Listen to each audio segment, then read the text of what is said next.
Montana Territory, July 1873. The blood trail began just beyond the creek, behind the Evans homestead, stark and crimson against the parched grass. Violet Evans had only meant to check on the goats, but now her boots were damp, her pulse hammering as she crouched by the water's edge. A man lay half-shadowed under a cottonwood, bare-chested, his skin caked with dirt and blood. His long, black hair clung to his face. An arrow snapped off near his ribs. His breaths came shallow, uneven. His hands clawed into the earth as if he'd collapsed mid-crawl. Violet knelt beside him, voice trembling. "Sir, can you hear me?" His eyelids flickered, but no words came. She noted his beaded leather leggings, the feathers woven into his braid. Lakota, she thought. Her father's warnings roared in her mind, tales of danger from 3 winters past. But Violet had learned not all stories held truth. She steadied herself. "You're hurt. I need to move you." He didn't answer, didn't resist. With all her strength, she dragged him through the brush to the barn's shadowed corner, hidden from the trail.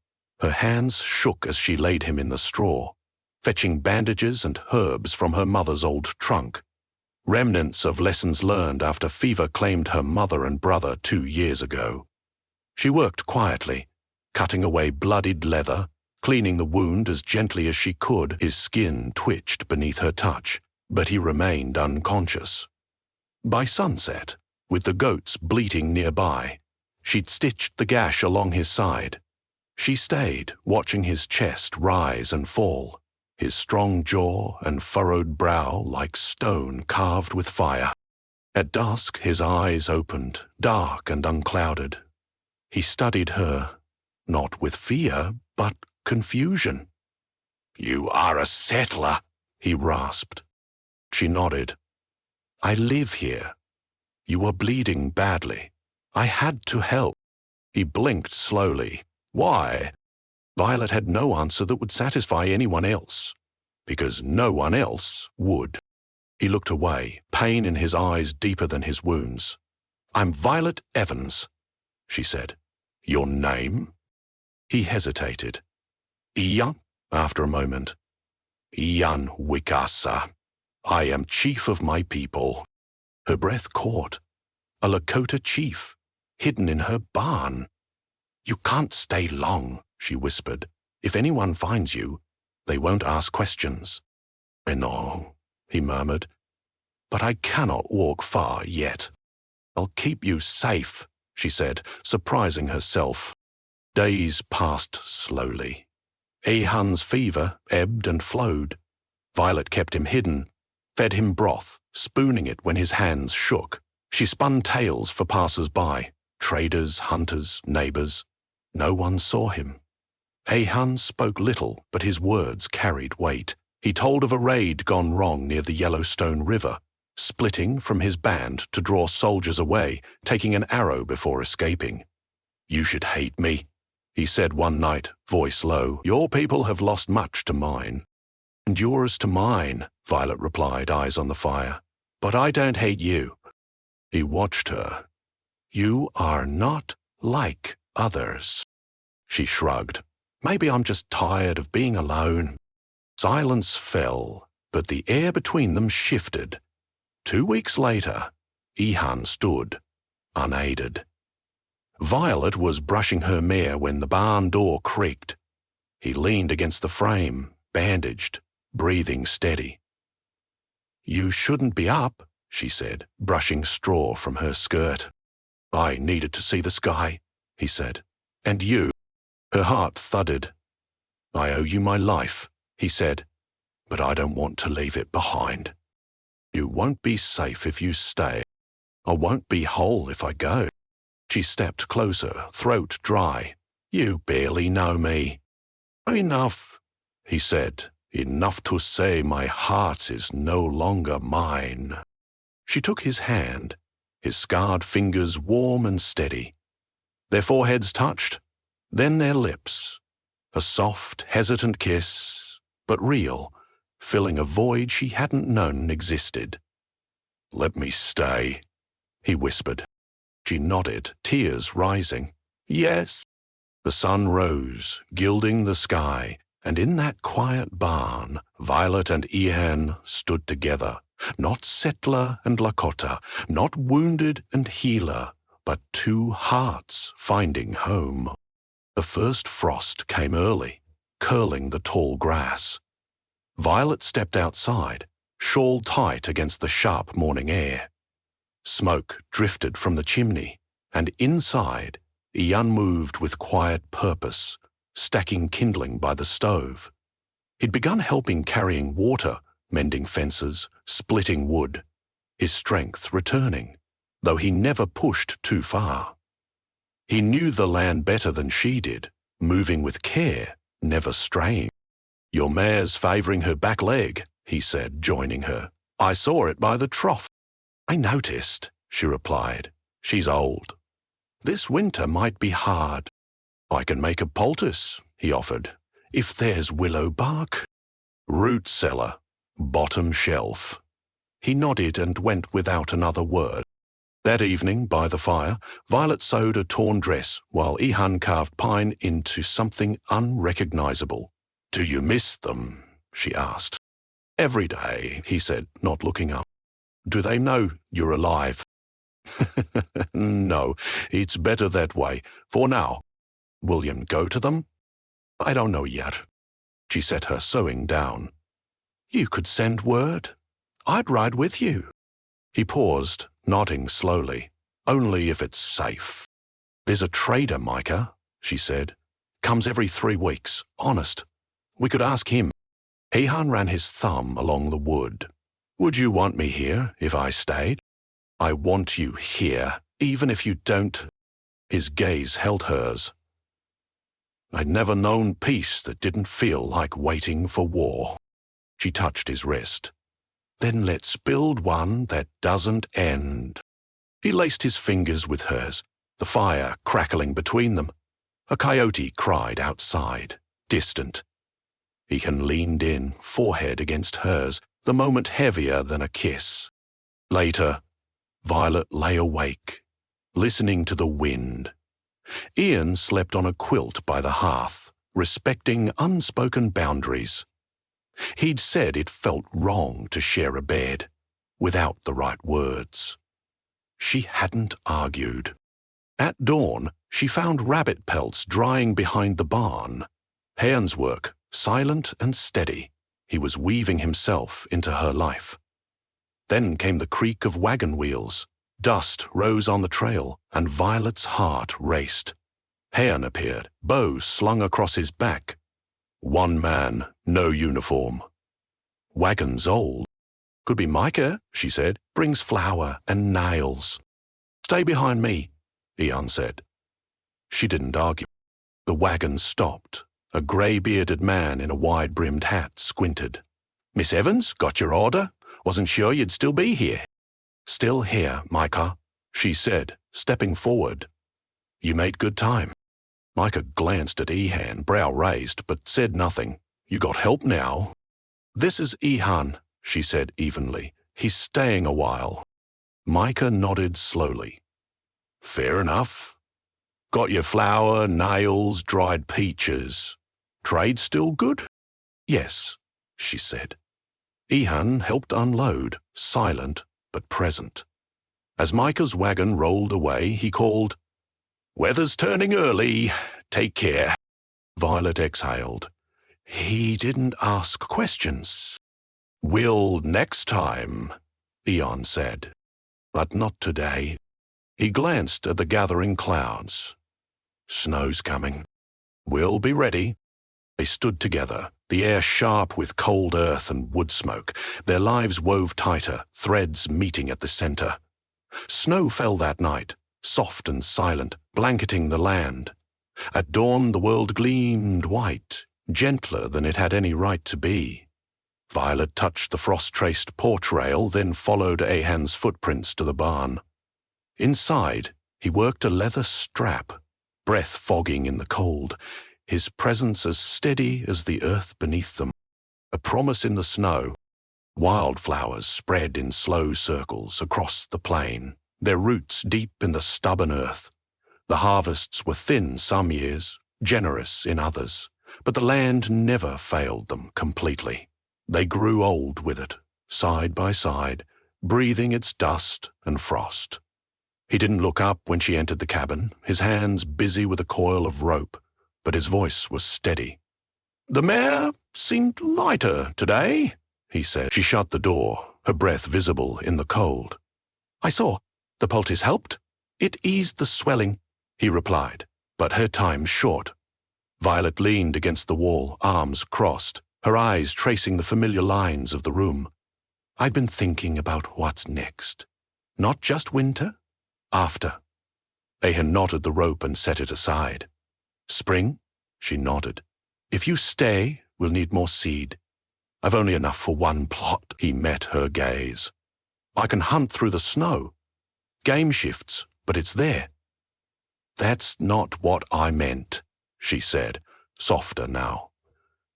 "I mean if you stay for good." He turned, his face unreadable but not closed off. "I've thought about it too. There's a woman in my band, leads the Winter Lodge. Her voice carries weight. If I send word, she'll speak for me." Violet's chest tightened, a slow swell of hope. "What will you tell her?" "That I've chosen a life here. That I'm not lost or taken, just found something worth keeping." She stepped closer, boots scuffing the straw-strewn floor. Would they believe her? "They'll believe me if I write it myself." She touched his shoulder, her fingers light but sure. "You can write?" "Learned years ago, from a Jesuit near Fort Randall. He thought it'd keep peace. It didn't, but the skill stayed." She nodded. "Should I fetch Micah before the pass freezes?" "If he'll carry the letter," Ian said. "I'll trust it reaches the right hands." They stood in the quiet, the air thick with the scent of hay and livestock. Then Violet asked, "What was home like before everything shifted?" Ahan's eyes softened. "There's a ridge by the river where the buffalo trailed. We'd camp there in spring when the calves were small. The grass grew tall as my chest. My brother and I would race through it, chasing the wind." She smiled, faint but real. "I used to hide under the porch during storms, thinking if I stayed still, the thunder wouldn't find me." "We both ran from the sky," he said, their eyes locking, neither turning away. That evening, Ian sat at the kitchen table, a candle casting shadows as he wrote. Violet watched from the doorway, his pencil moving with care, each word carved like bone. He folded the paper, tied it with hide, and handed it to her. "You trust Micah?" "I do. He sees more than he says. I'll take it to him myself." She paused. "You're sure?" "I want to look him in the eye when I ask." 2 mornings later they rode out, bundled in furs, the snow crunching underfoot. Micah was camped by the ridge, warming his hands over a coffee pot. He took the letter without a word, nodded once and said he'd do it. The ride back was slow, the snow heavier now, the trees groaning under its weight. Violet's mare stumbled, and Ian walked beside her the rest of the way, unprompted. At the cabin, dusk bruised the sky. Inside the fire was low, but the room held a stubborn warmth. "You never asked what I wrote," Ian said, shedding his coat. "I figured you'd tell me if you wanted." He draped the coat over a chair. "I told them I've chosen this land. And the woman who tends it." Violet's breath caught, not from shock but from the weight of it. "I don't want to be a shadow or a guest," he said. "I want to build something wind and steel can't undo." She stepped closer, deliberate. "Then build it with me." He cupped her face, his hands still warm from the ride. "Will you have me?" "I already do." His kiss was quiet, sure, a promise deeper than words, rooting them together. "Will you have me?" "I already do." His kiss was quiet, sure, a promise deeper than words, rooting them together. The letter returned weeks later, tucked in cotton, stitched beneath tanned hide. Micah handed it over without flourish, wiping his hands on his coat. No one followed. Didn't see a soul past the river fork. Ian took the bundle, waiting until Micah's wagon faded into the snow before opening it. In the kitchen, with the kettle humming, he unwrapped a single sheet and a braid of sweetgrass bound with sinew. He read in silence, then laid the paper flat. "She says it's well," he told Violet.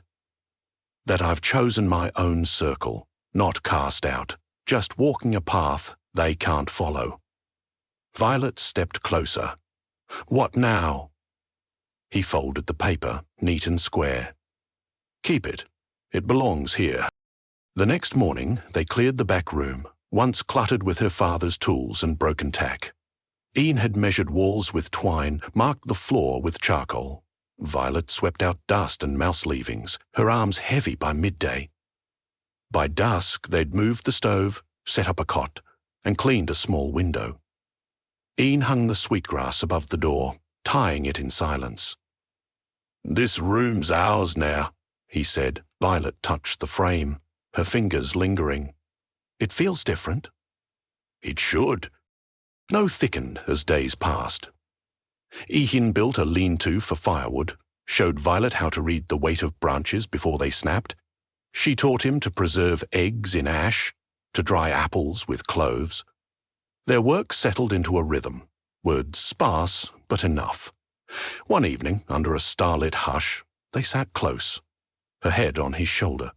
He carved a piece of ash, shaping a bird, wings tucked, poised for flight. "What's it for?" she asked. "When a man starts a new life, he keeps a piece of the old," he said. "This is for that, so I don't forget." She traced his knuckles. "And the new?" He set the carving down.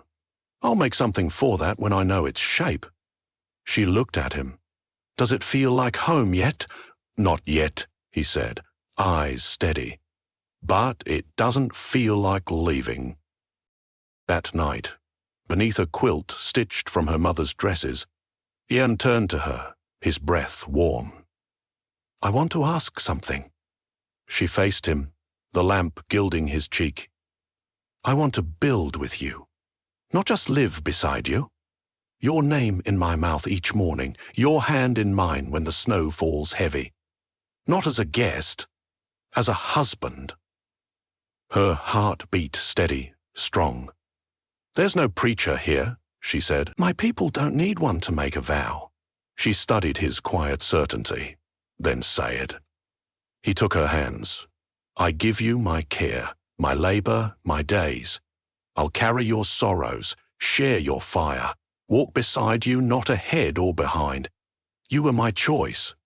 Her voice was firm.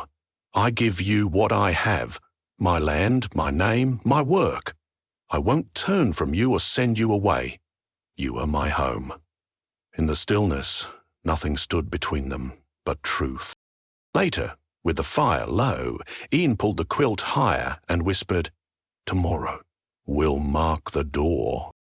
Violet pressed her smile against his chest. "Let the snow fall," she murmured. By early March, the light stretched longer in the mornings, softer by evening. The snow, piled high against the barn, began to recede, revealing dark streaks of earth. Ian stood at the pasture's edge, a spade in hand, watching meltwater swirl around his boots.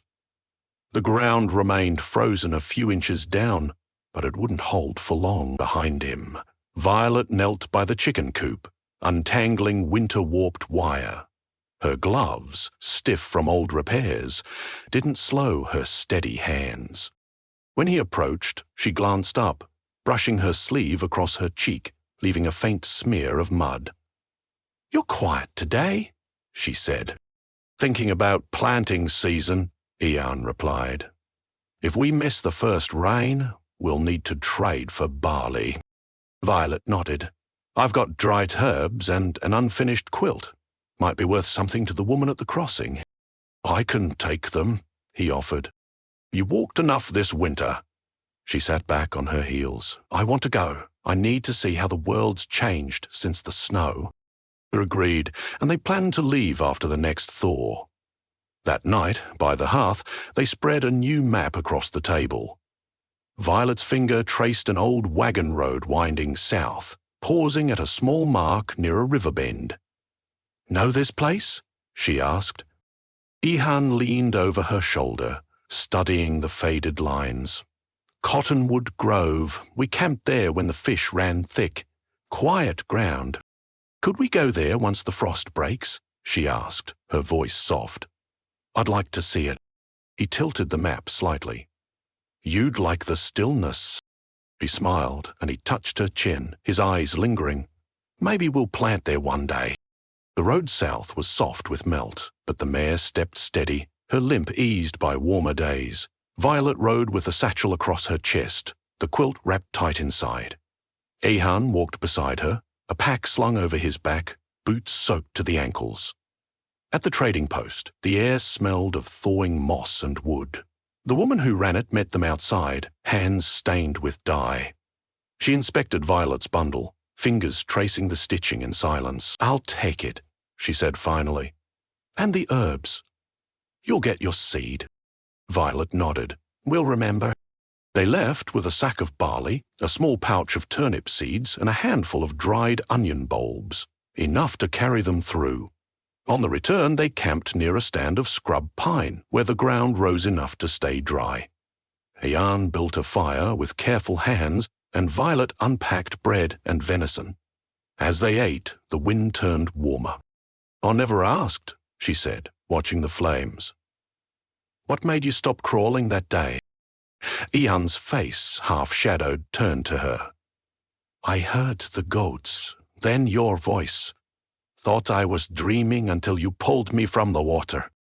She leaned against his shoulder. "I wasn't sure you'd live." "I wasn't sure I wanted to," he said quietly. "But you looked at me. Not afraid, just certain. I was tired of being afraid." "You looked like someone carrying too much alone," she said. He rested his cheek against her hair. "Not anymore." Spring arrived, in fits of sun and rain. The barley sprouted, pale green against dark soil. Ian built a low fence around the plot, while Violet patched the roof with shingles traded from a passing neighbour. The mare passed one morning lying down near the fence and not rising again. Ian built a cairn for her in the pasture, and Violet placed sage at its base. Weeks later, the days grew long, the air thick with the scent of thawed earth. One warm morning, Ihan led Violet to the woods behind the barn, where he'd bent saplings into an arch, hanging carved ash along its sides. She paused at the threshold. "What's this?" "That place," he said, "for the new shape." He held out a ring woven from dark, smooth horsehair. "It's not gold, but it's strong." She took it with both hands. "Then it's perfect." He slid it onto her finger, and she kissed his palm. The wind stirred the trees, and the ash pieces clicked softly like distant rain. On the porch that evening, feet bare and sun warm on their faces, Violet laced her fingers with his. "Will they ever come looking for you?" "Maybe," Ian said. "But they'll find me with a name I chose, in a home I built, with the woman I love." She turned to him. "And what'll you say?" "I found my peace," he said, touching her cheek. "I'll ask them to sit and stay a while." Years passed. The cottonwood grove became their seasonal retreat. Ihan built a small open shelter there, and Violet planted herbs along its edges. Neighbors spoke of them gently. The woman who stayed on her father's land, the man who came from the hills and never left, the pair who stood close, their love quiet but enduring. In their home beyond the ridge, under the same sky that once saw a wounded man fall and a solitary woman kneel beside him, Violet and Ihan lived in a peace that needed no proof, only sharing.